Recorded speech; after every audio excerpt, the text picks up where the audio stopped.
Hello and welcome to another Dangerous Dialogue here on Car Crash Productions YouTube channel. We're all ready and raring to go for the last Dangerous Dialogue of this series, which sounds absolutely mad because it feels like we only just started the ones for this year. But here we are, and we're talking about the sort of very controversial topic of abortion, and hopefully we're going to make it a little less controversial over the next hour. I have three excellent people that I'm so excited to be talking to joining me, and they're much better than I am, so I'm going to let them introduce themselves. We always start with her, so I'm going to throw over to her. Zoe, who are you? What's your problem? Who are you? Wow, we don't have time for that. Like, that would take like a whole 10 podcasts, and even then that's just touching the beginning. Hi, I'm Zoe. I'm here again. You're probably fed up with seeing my face on these. Yeah, I have many problems in life, none of which I'm going to discuss on here right now. Many of which we discussed last week. Yeah. Oh yeah, we did. Amazing. Colby, so wonderful to see you. Who are you? What's your jam? Okay, so hi. My name is Colby. I once was a musical theatre performer, but now I sell cars. Thanks, COVID. So yeah, my life is fun right now. So if anyone needs a car, come and see me. And you're an excellent producer. Take your trumpet there. Oh well, so yeah, sorry. I do also work with Car Crash Productions and Tom independently, and yeah, we make some awesome shit. Yeah. Talking of awesome shit, Sascha. Wow, what a compliment. Hi everyone, I'm Sascha. I'm an Australian theatre director and producer living in London, but like Colby, COVID killed my dreams. And so I'm currently moonlighting at the London School of Economics as an events officer. So if you are into really intellectual law events, you can hear more about that from me. So you know who to hit up now for the intellectual law. Cool. I'm just going to put it out there before we start. This is the sort of thing that I imagine in this day and age that plenty of people would put trigger warnings out towards. I'm mentioning it because it's inevitable that we're going to talk about abortion, because this is called abortion. So if you've clicked on this and don't realize that, that's really on you. But there will be a lot of kind of things as part of our dialogue tonight that are slightly more challenging things to deal with in life. It's part of the topic, and we're going to unpick it. So there we are. I feel like I've said my piece on that. And with all that said, I feel like I want to know what everybody feels abortion is. How do we define what abortion is? I've said abortion more times in my life than I've ever said. Like, I've said it 300 times in the last 4 minutes. That's a way to destigmatize a word. Anyway, I'm going to chuck it back in the same order. What does abortion mean, Zoe? I mean, it's a procedure to purposefully end pregnancy. Yeah. It's something you do knowingly. Yeah, that's really all I could. If we're defining it just in layman's terms, that's it. You're right. It's as simple as that. I was about to pass it around the circle, but I feel like we still should. Does anyone disagree? No. Yeah, I mean, it's such a bizarre thing to have such challenging thoughts about, but that's all it is at the end of the day. It's, if I'm not mistaken, how it's done now, it's like 2 pills, right? There are multiple ways you can. Yeah, it depends on how far along you are as well, like what procedure you do go through. And this is when we get into the sticky stuff of it, isn't it? Because it is so varied as to what it is.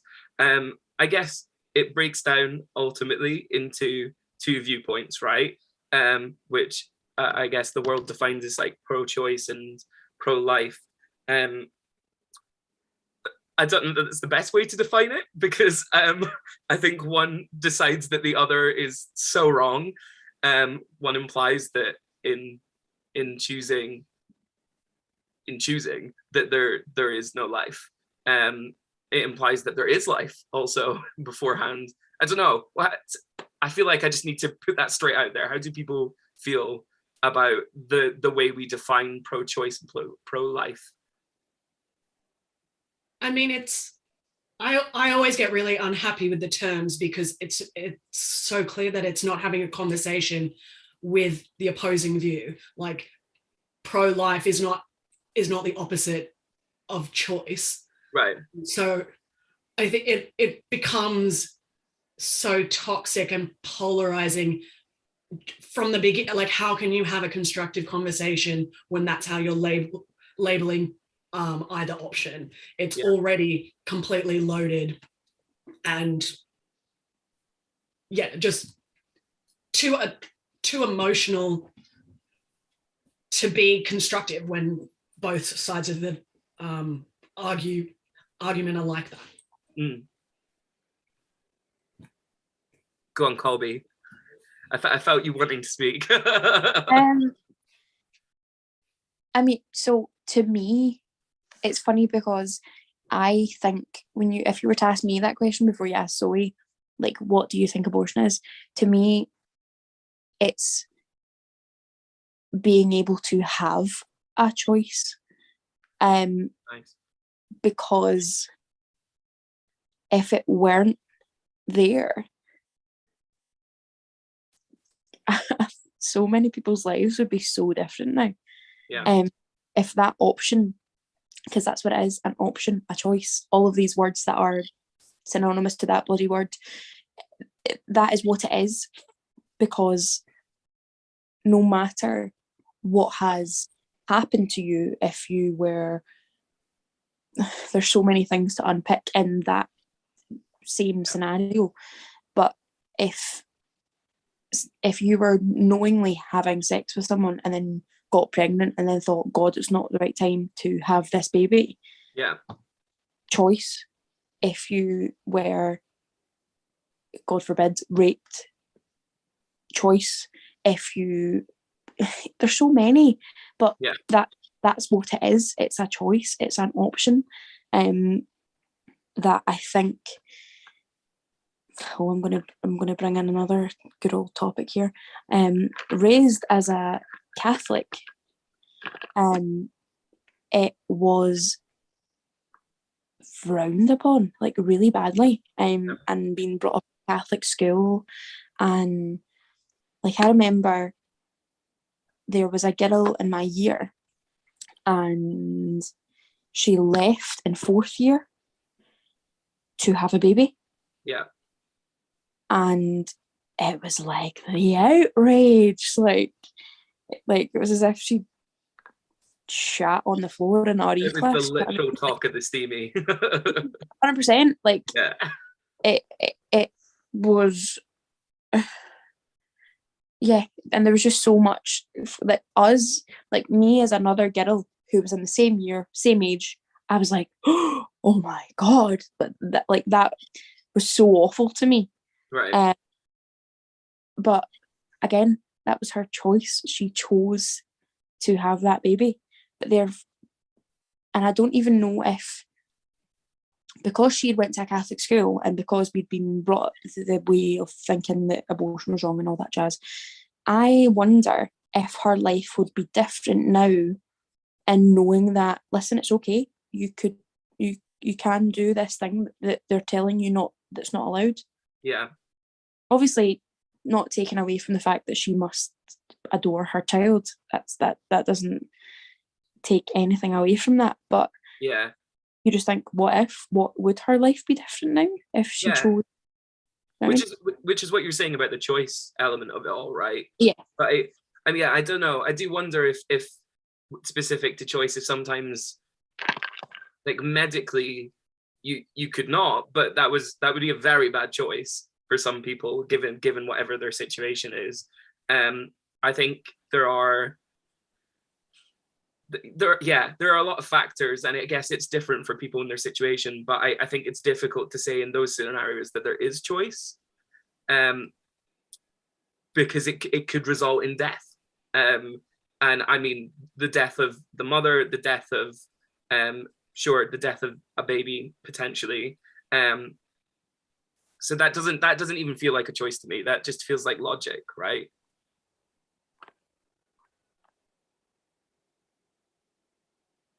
Silence. Yeah, I wasn't. There's times where, especially with abortion, there's times where you can't choose. There's times when it's necessary in order to keep your health, in order to, you know, some people can die from pregnancy, some people can die from childbirth, and it's been well known and well documented that that's the case. So sometimes you have to, in order to live, still be alive.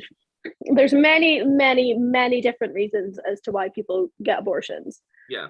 And I personally, like, if we talk about stances and that, I'm definitely on the pro-choice end for sure, regardless how we feel about the names of the stances. But I'm definitely on the pro-choice end, and I, in fact, was going to get an abortion at one point. I had planned when I found out I was pregnant with my now son. When I went to the first scan, my plan was to abort the child because I was 19. I didn't feel like I was ready. I was terrified. But the only reason I didn't was because of how far along I was. And it would have been illegal to do in Scotland because I was 20 weeks at the time. So I could only have gone down to England because at the time it was 20 weeks in Scotland, 24 weeks in England. I don't know if that's changed. But something was just telling me in the universe, okay, I've found out this far along, I'm supposed to have this child. I would never judge anyone who would have continued with that. That was just a personal thing for me. Like, I couldn't do it at 20 weeks. I couldn't do it that far along. But I don't judge anyone who would have done it, because that's their choice and they should be allowed. We have a right to choose. Right. A right to choose anything. When did you find that's really, like, the thing with the rhetoric that I find so frustrating is the idea that because if you want the choice, it means that you definitely will have an abortion no matter what. And it's not like every single person who is a pro-choice person will actually make that choice. It's the autonomy over your own body that people... the ability to do it. Like the ability to be able to do it. You don't know what situation you're going to be in.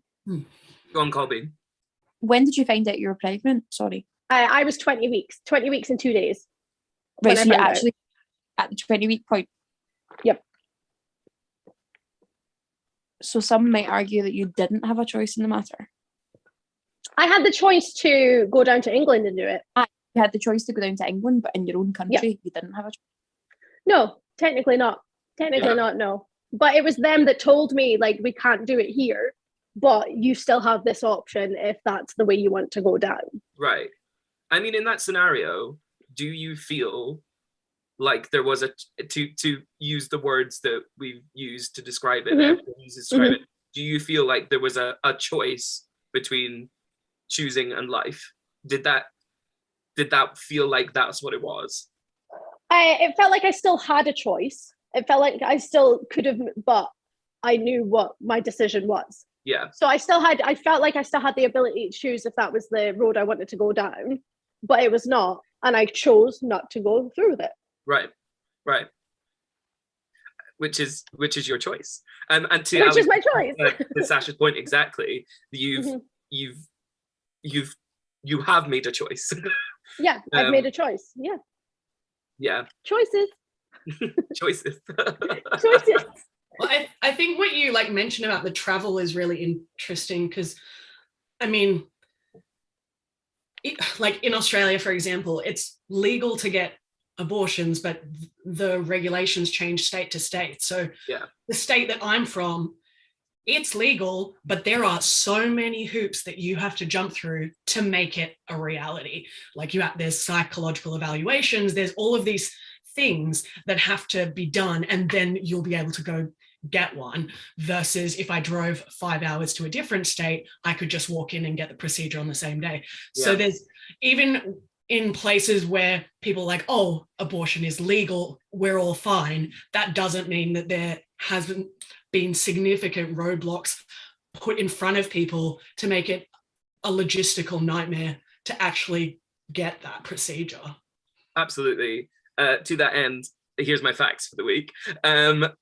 Currently, there are 24 countries in the world where it is completely illegal to have an abortion, which means even if it came down to the life of the mother, will this person die if this baby happens? Yes, you still can't abort. So that's 24 countries' stance on this. What about if it compromises the health of the child? Like Illegal. Special needs and all that kind of, okay. In those 24 countries, completely illegal. I won't sit and name them all, but some of them very much surprised me. It's definitely worth a little Google. Yes, in every country, it is completely different. There's so many countries that as literally what you've just said, even from state to state in countries that have specific rules. I am shocked by the variety. Like some countries will allow up to a tiny minimum of a few weeks, whereas others will allow up to 28 weeks in certain circumstances, which is like 6 months into a pregnancy, which feels very deep into a pregnancy for me. Not me personally, but yeah. In the UK, where we are at the moment, we're kind of covered under the Abortion Act in 1967, which has had an update called the Human Fertilization and Embryology Act. Yay, I did it, I said it. But in that, the reason I'm mentioning this is that there are different ways that they define why you could get an abortion, which is kind of what I want to talk about, because it's sort of what Zoe mentioned there, which is a risk to life, either for you, the mother, or for the baby, a risk to your health, so that's you could have compromised health as a result of this. Rape, which is obvious, it feels like the most obvious reason to get an abortion that we've mentioned thus far. Fetal impairment, which is something I hadn't heard of before I Googled this, which is usually the one that has the longest window for abortion. Economic and social reasons is a reason under the law in the UK and many others. In certain countries, you can just request it. And in the UK, we have a sort of middling stance on that in our law. And the last one is handicaps, which I'm sure we'll talk a lot about later. But I mean, that is a plethora of reasons. It sort of covers a lot of bases. But I guess I'm shocked, as you've said about travel. Sorry, I know I've spoken for so long there, so I do want to kind of throw it to other people. But it's so vastly different. And I know I'm a man, but I surprise. But I did not know any of this before we were going to have this conversation. And I think it wouldn't surprise me if a lot of people didn't know what their own country's laws were on abortion, because it's so varied, right? Yeah, for sure. I mean, look in America right now, like we were chatting about this earlier, like after so the abortion laws were put in place because of things like Roe versus Wade. I don't know if people know about that. That's just the Supreme Court decided that the state was going against the Constitution to not allow females abortion. So that was then how abortion was legalized, but they're now going against that again in states like Texas. Texas is a big one right now. And I don't know what my point was, but it's ever changing, isn't it? It is. Yeah, absolutely. And Sascha, like, ever changing opinions on the matter. Yeah. Sascha, we were in Ireland the day that passed, and that felt like monumental. I don't know if you remember it. I do. I mean, I think the thing that I remember the most was coming into Dublin and the amount of, and I mean, this goes back to like the emotional like labels, I think, where like the posters, like the vote had already gone through and like they'd won and whatever, but like there was still all the posters from the campaigning like on like telephone poles and stuff, and just of like pictures of fetuses and like blood, and it was just like incredibly graphic, and just that kind of demonizing Rhetoric. like rhetoric was like insane. And just I mean, accusing women of being murderers by simply wanting to have the choice over what happens to their body just seems crazy. And I mean, even thinking about like the religion aspect, which Colby mentioned, like it seems crazy to me that like in a religious educational upbringing, and I mean, I was like my dad's really Catholic and I did my confirmation and communion and all that kind of thing, but it's like that's a situation where I feel like you don't have any choice at all, and you're damned if you do, damned if you don't. You are a young mother who's pregnant out of wedlock, you're evil, you're a sinner, or you have an abortion and you're a sinner. Like how can we win? We're abstinent. That's like the only way to be okay. And so it's like you're crucified no matter what. And I just think that's such a heavy burden to have when you're like, well, I have a choice, but I mean, I don't really have a choice because I'm being brought up in this construct in terms of religion. I actually think that when you look at the statistics, let's take my year as a prime example, and I don't know if anyone would agree with me, but all I see at the moment are like people who are like showing their kids going to school, like look at little Jimmy in his school clothes getting ready for August, whatever. And then you count back like 5 years, and 5 years you'll either have been high school, just left, or like first year of uni, college, whatever. And sometimes I think that being brought up Catholic makes you more like, I don't know what the word is, being brought up Catholic makes you more like want to break the rules. I don't know. Like, I would say that the majority of the women from my year in high school now have children. I think I'm in the minority that doesn't have a child. And majority of them I don't think are married. I don't think are tied with a husband, or so like out of wedlock. So yeah, I think they're raising, well, they certainly raised Catholics the wrong way when they were raising us, as in not telling us about all of the options and the things, and you know what I mean? I mean, even just down to like sex education in general, it's like we're not going to talk about sex, and we're not going to talk about safe sex. Never. And so what's the like way, if you don't teach the kids that like about protection or whatever, then how, like it's pretty likely that there's going to be a lot of pregnancies. Like, I mean, I mean, that was something we touched on last week. Like we were literally saying how it doesn't matter if you tell someone not to do something, they're still going to do it. They're still going to do it regardless. But if you educate them on the correct way to do it, then it's going to be safe at least. Exactly. I do not even remember. Oh, sorry. No, it's okay. I was about to say on it, that exact thing, I have two completely contrasting quotes.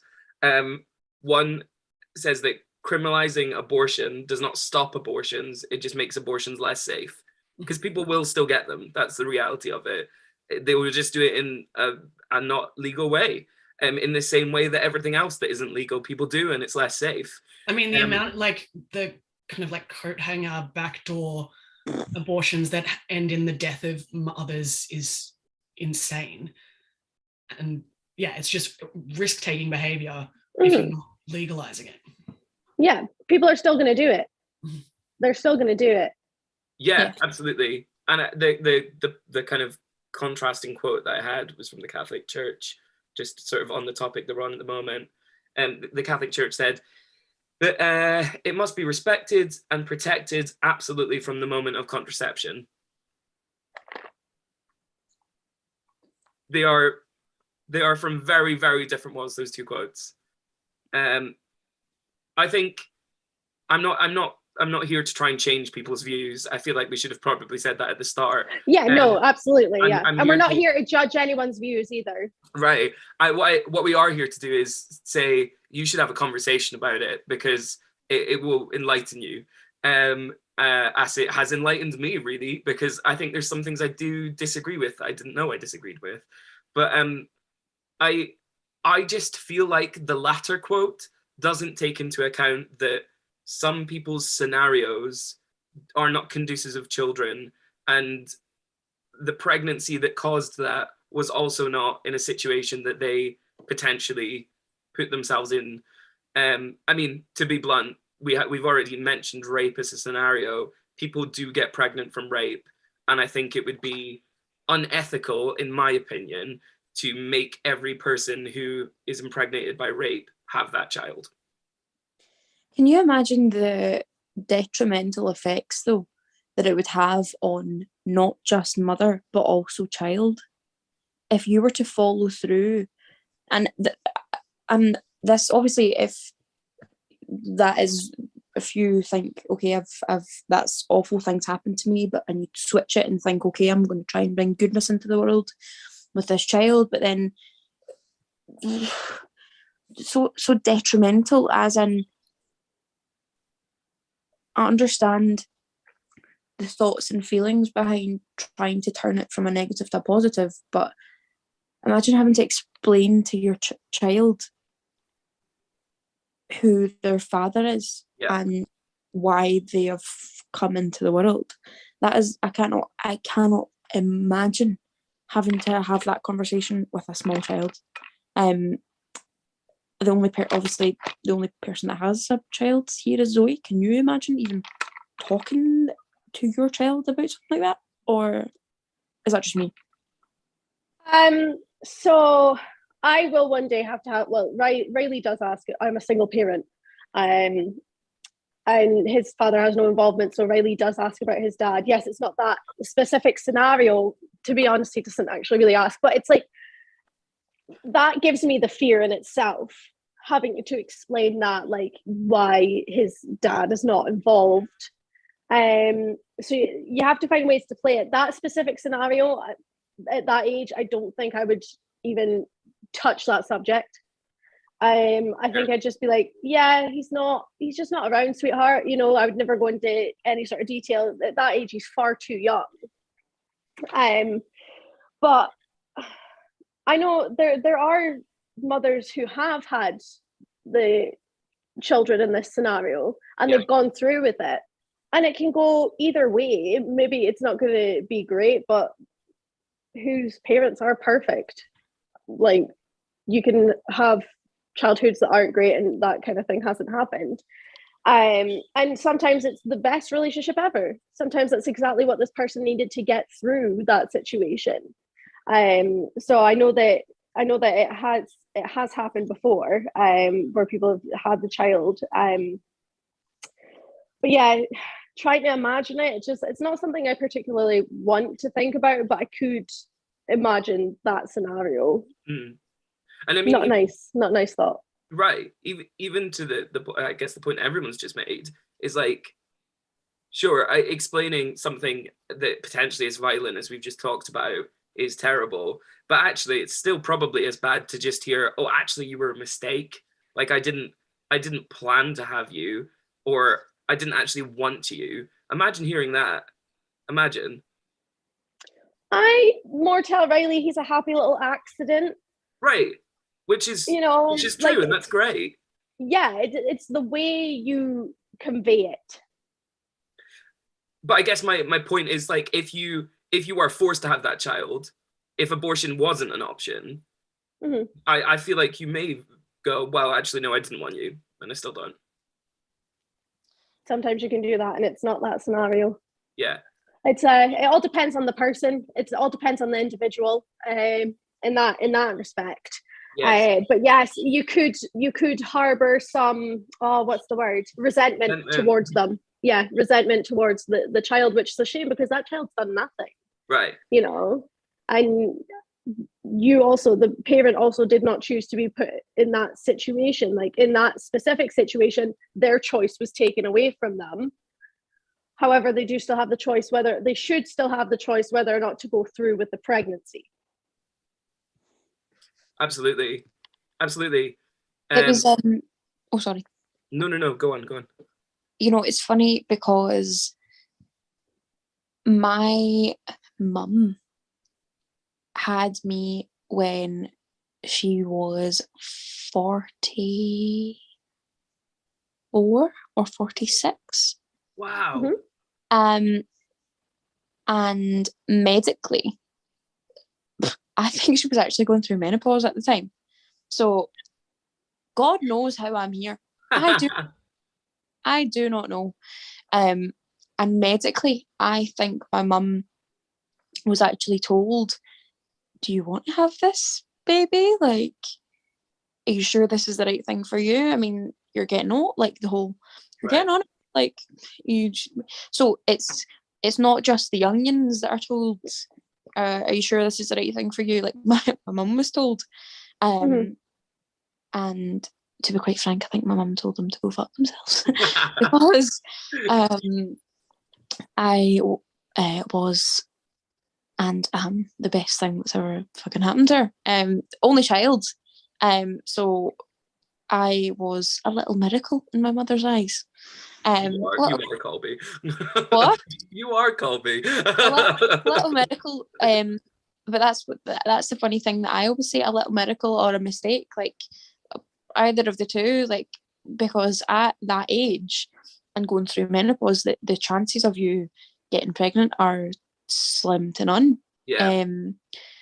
So it's not just obviously talking about abortion. People who are older are still told like all of the same things. It's not just the underagers.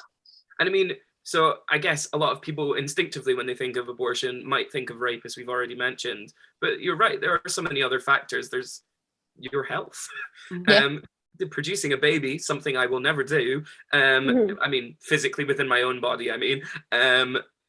Surprise. I don't imagine that it's a particularly enjoyable experience at times.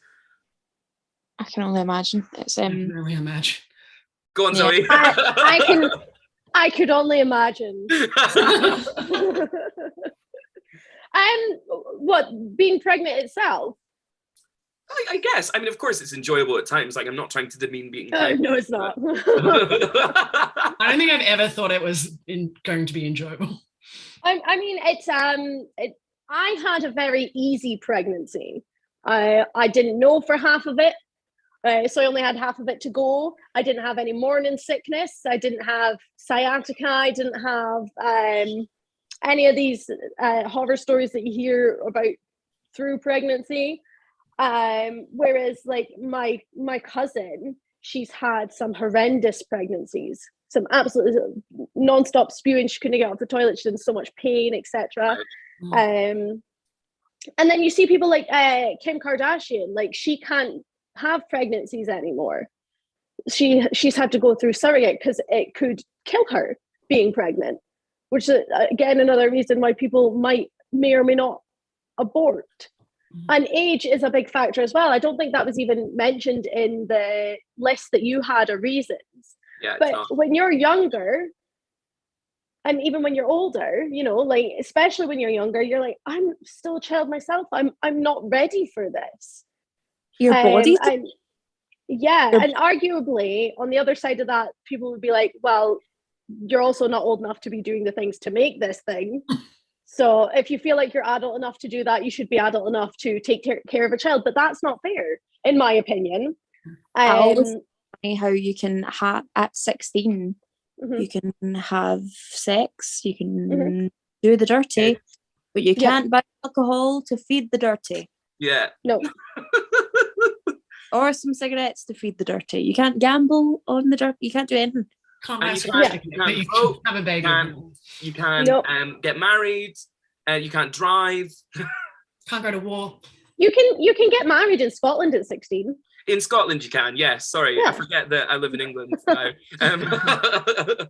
Yeah, you can get married in Scotland at 16. You just can't drink at your reception. That sounds awful.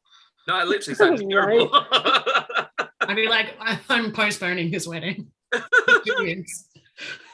But I guess what we're talking about is like, I think where a lot of people stand on abortion is like, obviously it's about the individual first and foremost, as we've expressed already.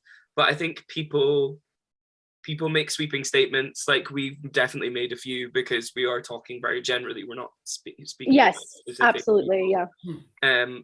yeah. But I guess it's like, for every person, it's a different scenario. So I don't think you can say you can't get an abortion for medical reasons because you don't know that person. If you knew their medical history, maybe. But the whole point of any medical procedure, including abortion, is that it's private. It's like the vaccines, for instance, that some people don't want to share their vaccine status. It's medical, and that is their choice, regardless of what we all think about that. And that's a different dangerous dialogue. But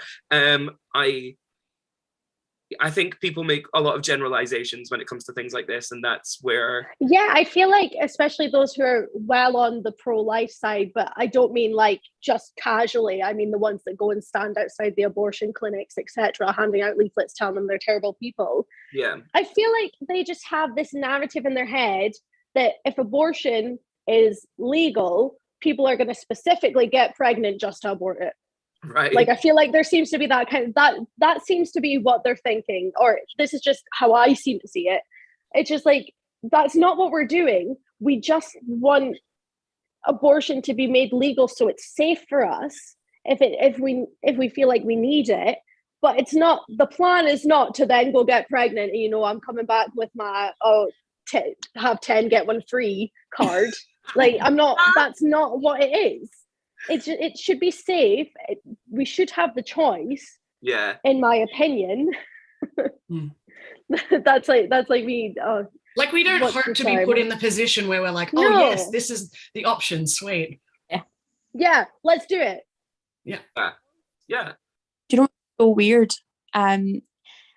So all of the like places where you can get an abortion are also where you get normal shit done too. Like I am on a form of contraception, and every exactly. Probably we're all on some form of contraception, and mine's is every 3 to 4 years. I have to go in and get it checked and make sure you're okay, or changed or whatever. So every time I have to go in, guarantee you, wee Susan will be standing outside, and she'll be passing by the place, but I will get the dirtiest look you will have ever seen, because she will assume I'm going in there to get an abortion. And it's like, no, Susan, no. But even if I was, don't look at me like that. Yeah, exactly. You know what I mean? Yeah. I think it's, and also don't get me started on the fact that I've seen umpteen fucking videos of men, sorry Tom, standing outside of fucking abortion clinics when they have no goddamn right to say anything about a woman's body. It's mostly men that create the legislations for us not to be able to have them. It's not all men. Not all men. Always men. Yeah, it's not always men that decide on this, because there have been women who have decided on these things as well. But in the majority of cases, it is the men deciding what we can do with our bodies. It's definitely like a patriarchal issue of like, I mean, before this, even like the invention of contraception was something that people were opposed to, because it's women having power to make our own decisions and choose how we want our lives to be. God forbid that we may not want children or whatever. Like so much of this is wrapped up in the fear of a societal fear of women having options. Right. Lol. I wanted to come on to the contraception thought. I think it's bizarre that ultimately it seems to fall down to the woman. Because I've had this conversation and I thought, I think that, but then at the same time, because I'm the person who has to, in the end, carry the child if I fall pregnant, I don't think I could trust someone else to take their contraception effectively when the result of their mistake will be in my body. But then that allows me to go and pump and dump. Like oh my God, I just sounded like Brian. What the fuck just came out of my mouth? But, sorry, Brian, also. but basically, it allows me just to do whatever I want. Because if I'm like, well, that's someone else's responsibility, I can give up responsibility. Also, we're doing this hypothetical where I would even do that. But anyway. No, I mean, I think that, like, in the thread, like, in my mind as a feminist, I'm like, absolutely, like, if men were in charge of this, like that's what should happen. But then I think if it was down to my actual personal experience, I would be like, this is something that is going to physically happen to me. I need to take that into my own hands. And so I still don't think I would be sitting there being like, oh, I'll stop contraception and you can do that. Do you think it ended up falling to us? Sorry, really wants to talk. Go on, Colby, go on. No, I was just going to say it's strange though, because the forms of contraception that we all take are still not fucking 100% effective. Yeah. Like one of the girls I was like brought up with, her sister, for her first pregnancy, so spoiler, she was on the implant, she took the pill, they wore a condom, so it was like, surely to Christ, but no. And 6 months later, do you know you're pregnant? What? She didn't even know she was pregnant. Yeah. So, well, I feel like, I mean, I have the implant in my arm, but like when I first got it, which is a million years ago at this point, like I think for the first like few months, I would still like take the morning after pill if I'd had unprotected sex, because I was like, it surely can't be completely foolproof, so I'll just do extra things to make sure, which is a bad thing, and I do not endorse that as a method of contraception. Zoe, I want to throw it back to you because I kind of interrupted you there. Go on. No, I was just going to say, do you think that it ended up falling onto the females because societally the narrative is that women are more responsible?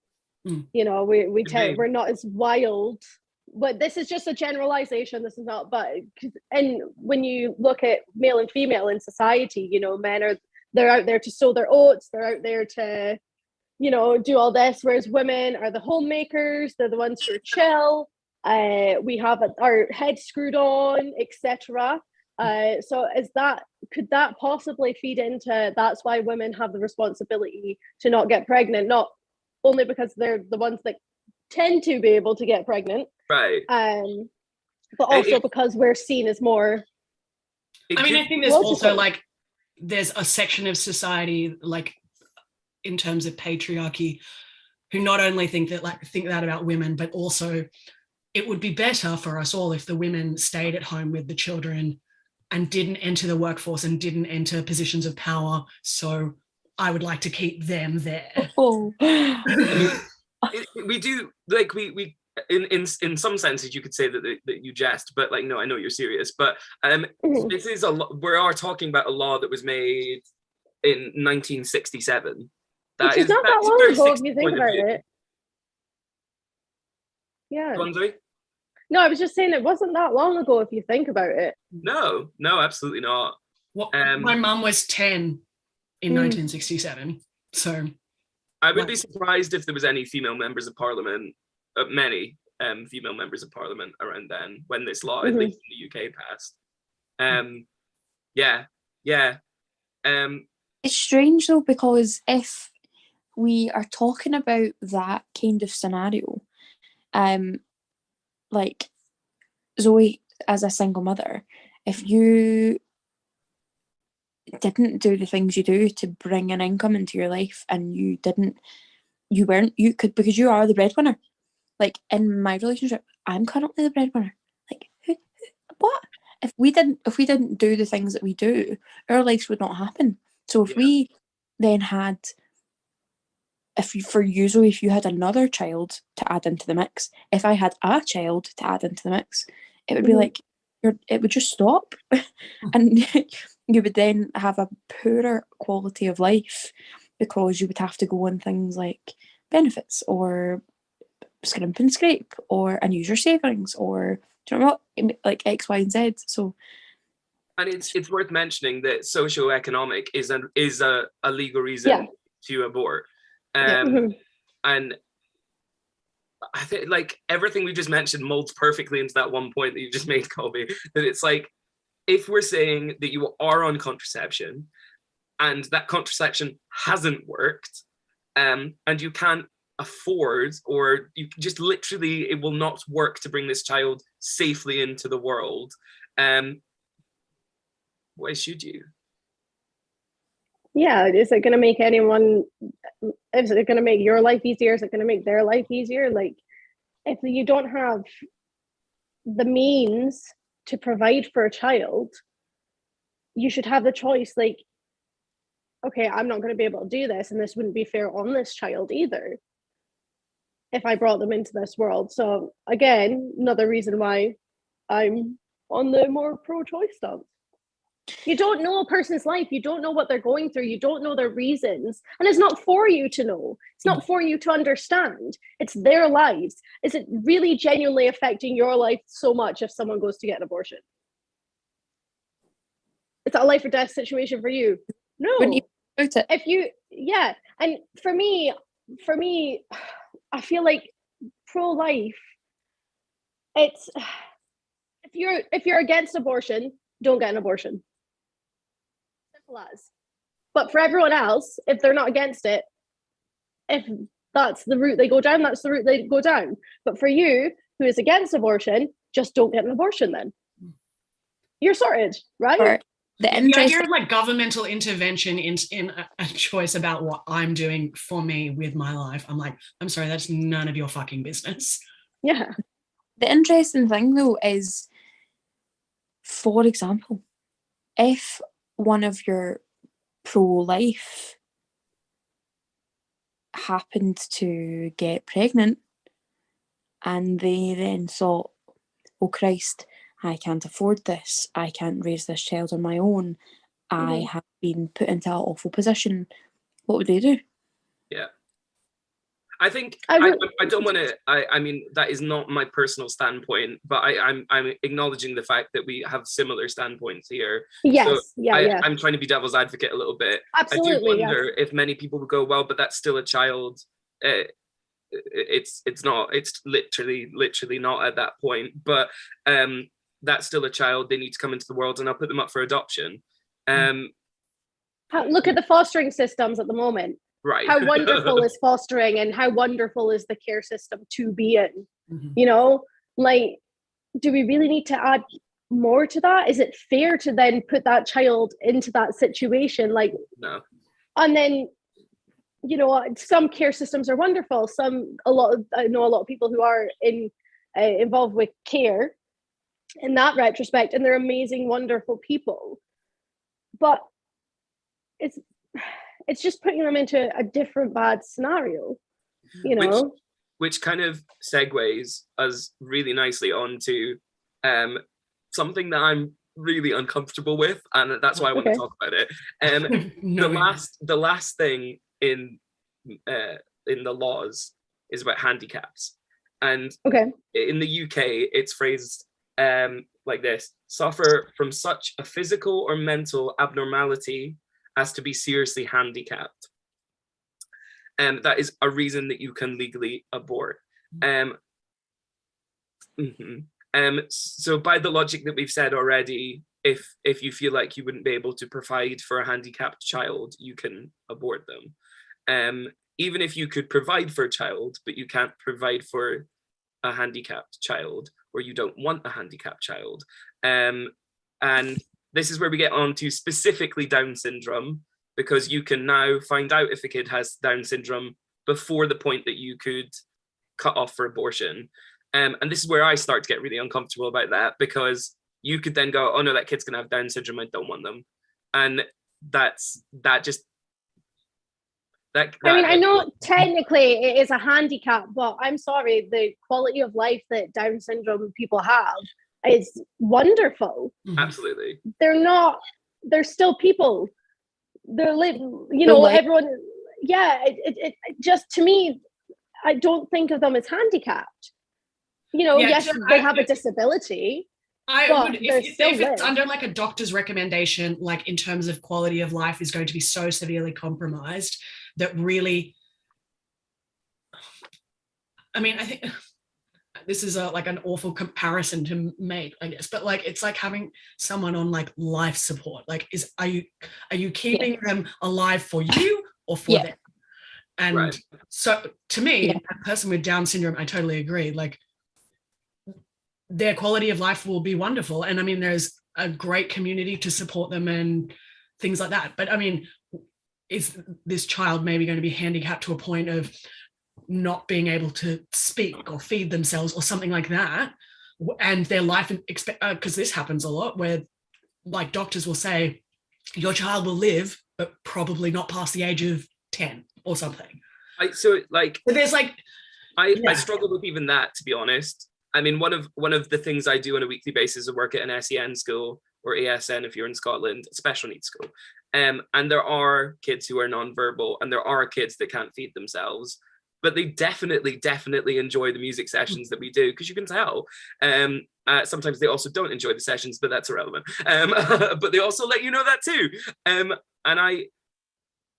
legally, those kids could have not happened.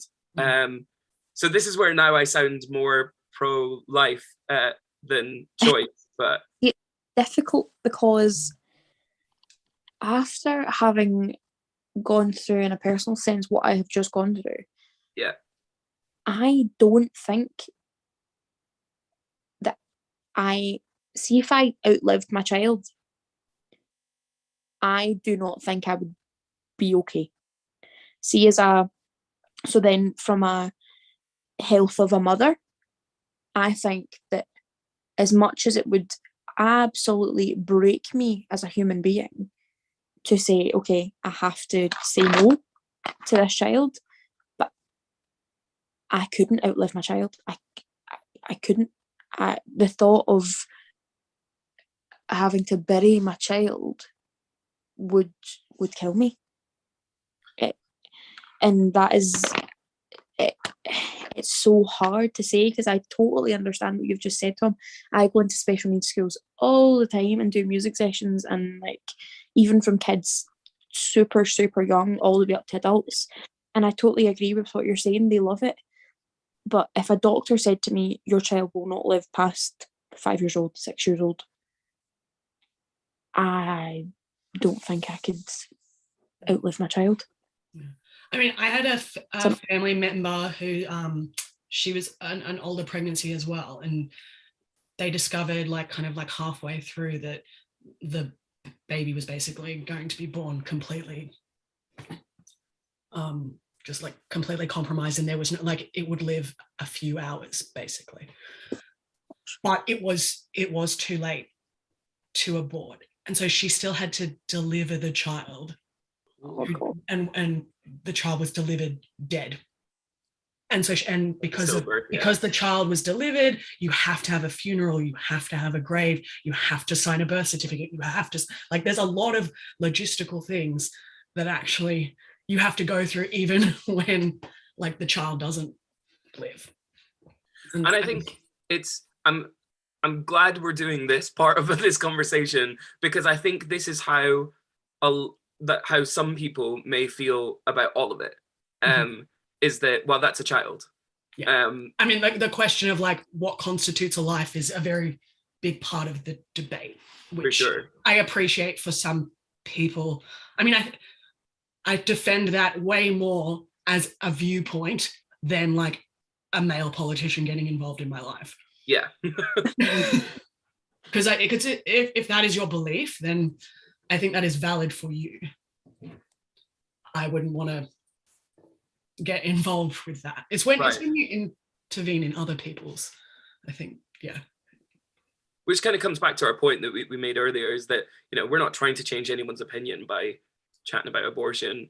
We're trying to get you to chat about abortion as well. And if you like, I feel like on the research I did, my opinions have shifted slightly, and definitely via this. And I think that's fine, but I wouldn't have known that had I not had a conversation about it and not felt comfortable enough to do that. And a lot of you may disagree with a lot of the things we said, and that's absolutely fine. But go and chat about it with someone. And it could even be your local politician if you want to go that far. Or it could just be your pal down the pub. I mean, I joke, but actually, Sascha, you and I sat in this living room 2 nights ago with a lot of wine. And I still feel that. And we talked about abortion for 20 minutes. Yeah. Cool. I just want to briefly touch on, before we kind of round up, even though that felt like a very roundy up statement, that there's so many things that we never get to mention because it's only an hour that we do these.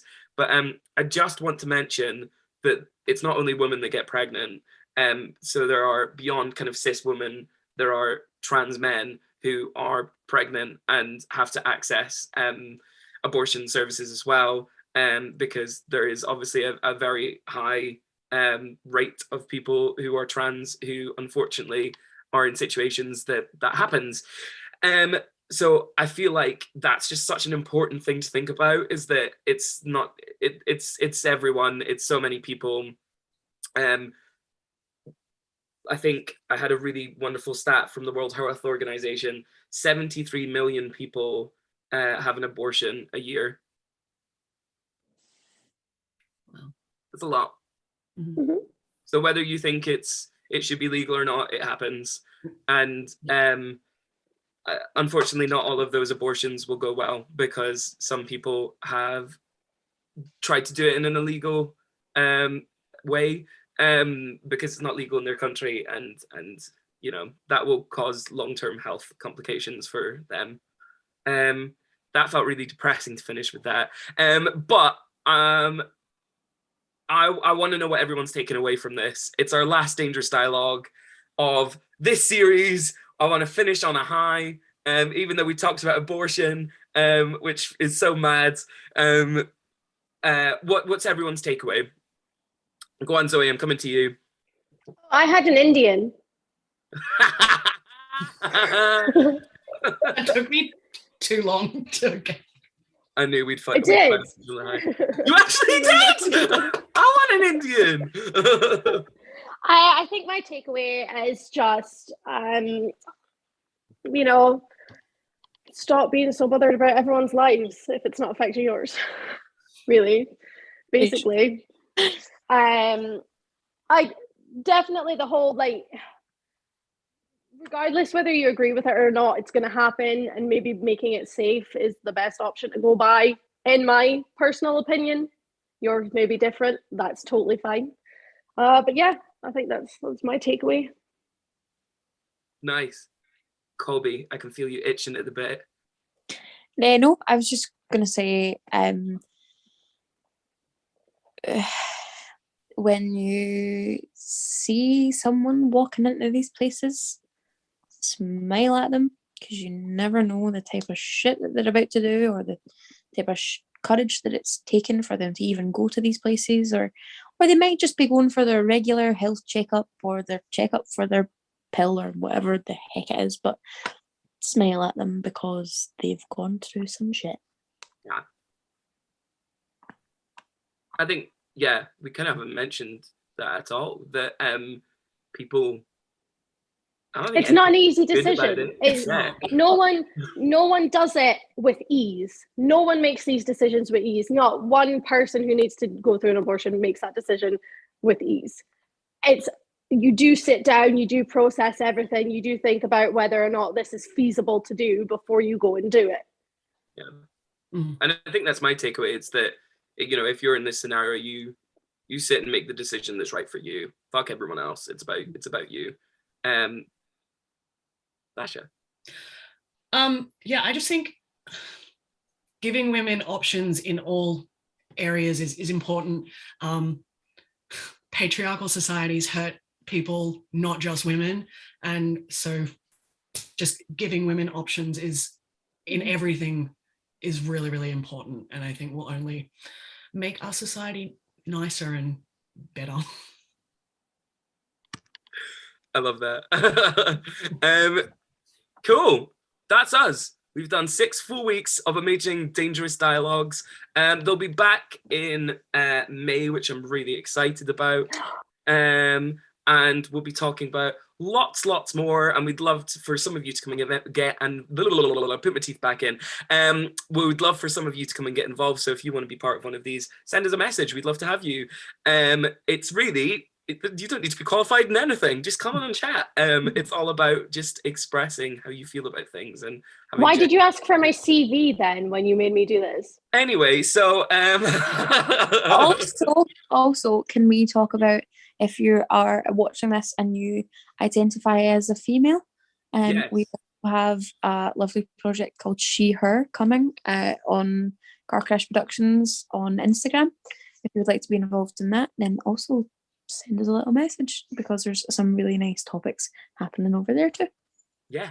I was about to shout out Gift of the Gab, which is essentially a slightly bastardized version of Dangerous Dialogues. Except it's, as you say, over on Instagram. And we did one last year. I feel like you should talk about this, Colby. We did have one before COVID ruined everyone's lives and put the schedule to fuck. So yes, we are now reincarnating Girls Like Gab, and yes, it's got lots of topics. Like, one is called Perfection is the Disease of a Nation, hashtag shout out Beyonce. The other one is called Baby Makers, which I'm pretty sure Zoe, you're joining us for. The other one is Why Should I Trust It If It Bleeds? And what's our last one? It is She Was Just Walking Home. She Was Just Walking Home, which is based on the Zoe Everard case. Oh, it's because I said Zoe. I'm just in your brain now. I know, sorry. The Sarah Everard case that happened obviously down south. But yes, if you'd like to take part in any of those, then let us know. My friend Shan just messaged me, says, I want to do one. I want to do a podcast. She's going to kill me for saying that on here. Yes, please then. Tell her to send us over at Carcast Productions on Insta. Thank you so much, everyone. Thanks for joining us. It's been a lovely old evening chatting about abortion. And I'm quite happy that I got to say that, because just it feels good when we've had these conversations. So please have your own, even if you're not going to join us. Have a lovely